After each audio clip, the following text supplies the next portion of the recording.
Well, hello, Dylan.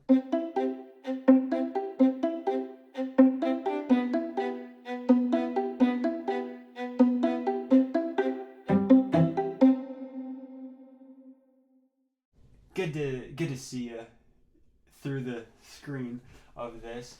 Um, yeah, let's jump into it. So I'm responding to your last video about the Sermon on the Mount, the most famous speech of all time, according to the book. You said it was great. A couple things were jumping out at me. Of course, one of the classic lines is, "Blessed are the merciful," and whenever that kind of thing comes up, it reminds me of like mercy versus justice, and like how do you balance the turn the other cheek Jesus with the flipping temple tables Jesus, and that kind of thing.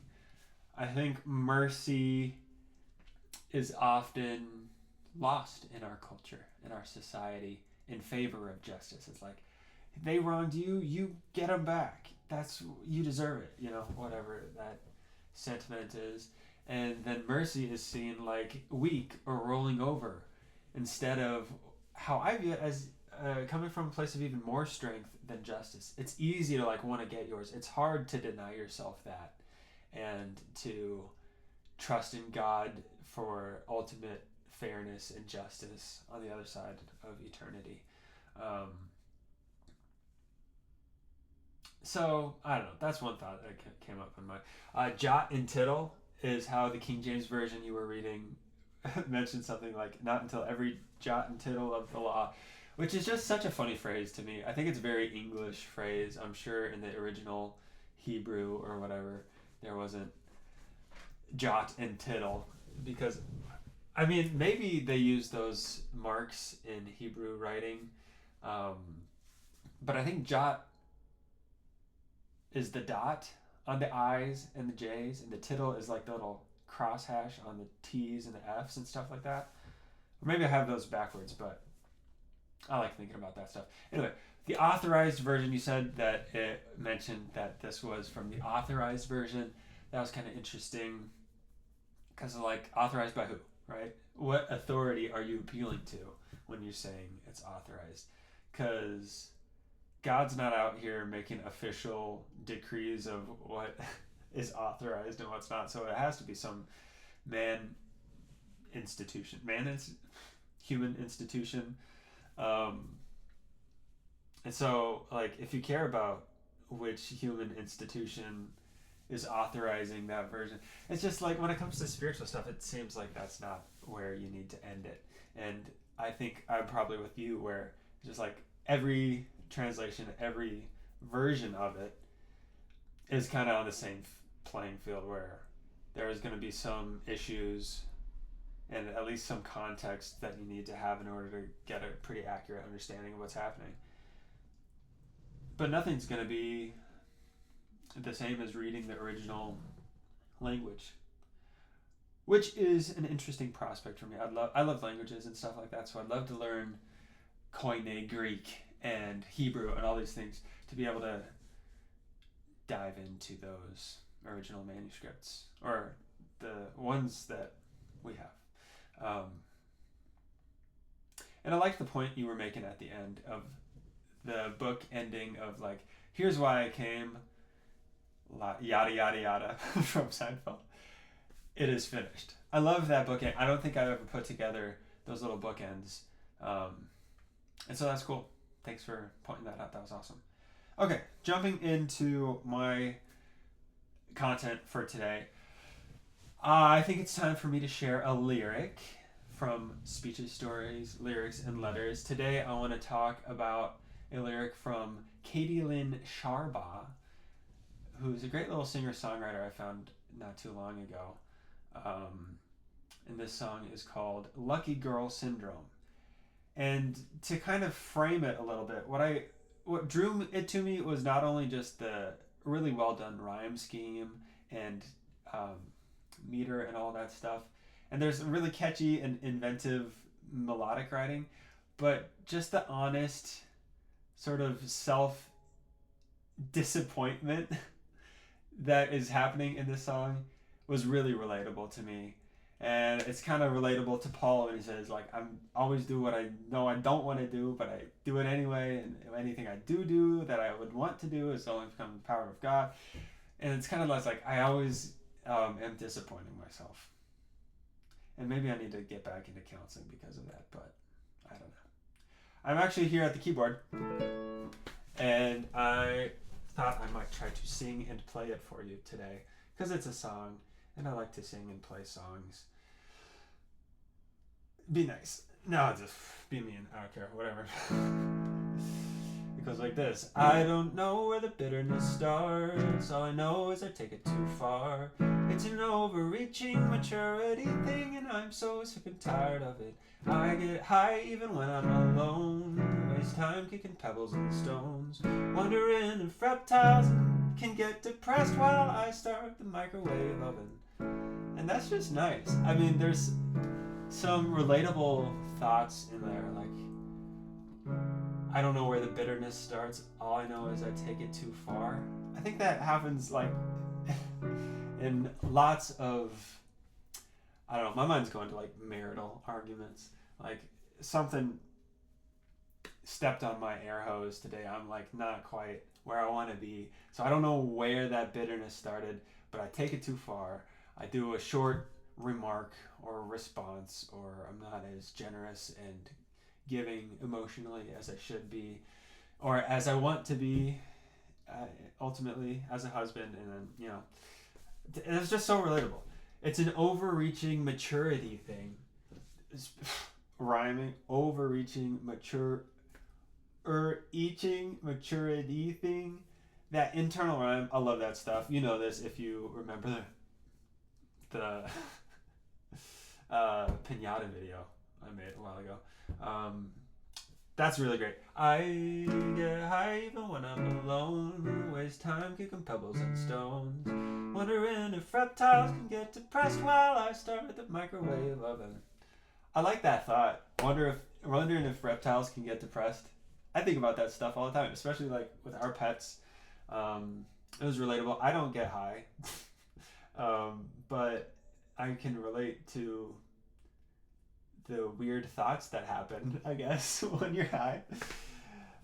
Anyway, the chorus isn't very wordy. It just says, what comes of it? What comes of it? What comes of it? I get mad when I want to feel seen. Say things that I really don't mean. It's in self-inflicted predisposition, and I'm so unimpressed by it. I get sad over being compared. Feel bad cause I know it's unfair. Grappling with privilege while doing dishes in almost absolute quiet. Yeah, you should try it. Yeah, you should try it. That's the chorus again, or I guess the pre-chorus. Those are pre-choruses. The chorus is coming up. But let's talk about that verse 2. I get mad when I want to feel seen. Say things that I really don't mean. Don't we all? Maybe I'm liking this too much because maybe it's an obvious observation. But I was like, yes, I get mad when I want to feel seen.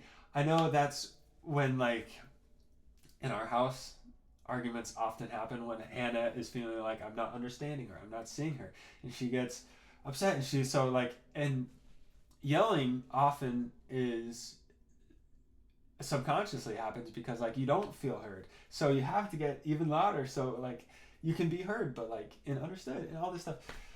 It's like, yes, I see you, I am there with you, Katie Lynne, and I'm also so unimpressed by it. What she says. It's in self-inflicted predisposition, and I'm so unimpressed by it. Yeah, I'm unimpressed. I want to do better. I'm disappointed at the times where I get flustered and heated, and I start raising my voice. I don't like yell, but I definitely raise in pitch. And I'm like, what are you doing? You know, whatever that is. And I'm unimpressed by it. I want to do better. I can do better, and I'm trying to do better. That's what it's all about. I get sad over being compared. Feel bad cause I know it's unfair. Grappling with privilege while doing dishes in almost absolute quiet. What a scene. What a picture. Grappling with privilege while doing dishes. That's so relatable, and like, I don't know, just like having these deep thoughts about your role and your responsibility, and like privilege is kind of a hot topic, but like what privilege am I experiencing? White privilege, or just privilege from being born into the family I was born into, with the finances, whatever it is. Everyone has their own certain amount of privileges, probably. Um, Figuring out like what does that mean for me and how I should give back, all this stuff while you're doing dishes. It's just like life goes on, and it's hard to know what to do with that sometimes, and that leads to almost absolute quiet. Like I just had a pregnant pause there. I'm like, yes, I'm with you. I'm in it. This song just really hit me. It spoke to me. So, anyway, you should try it. Okay, chorus. I'm such a lucky girl. Southwest daydream. I'm living in my own world. Real jeans, straight teeth, God given. If there's nothing to cry about, what am I unsatisfied with now?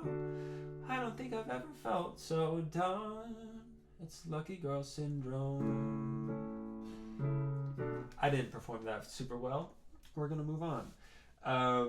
Lucky girl syndrome. Yeah.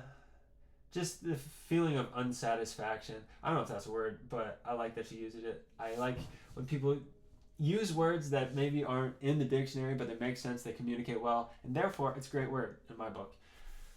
Unsatisfied. Dissatisfied maybe is the better one. Anyway. Being disappointed in yourself for your own feelings of unsatisfaction.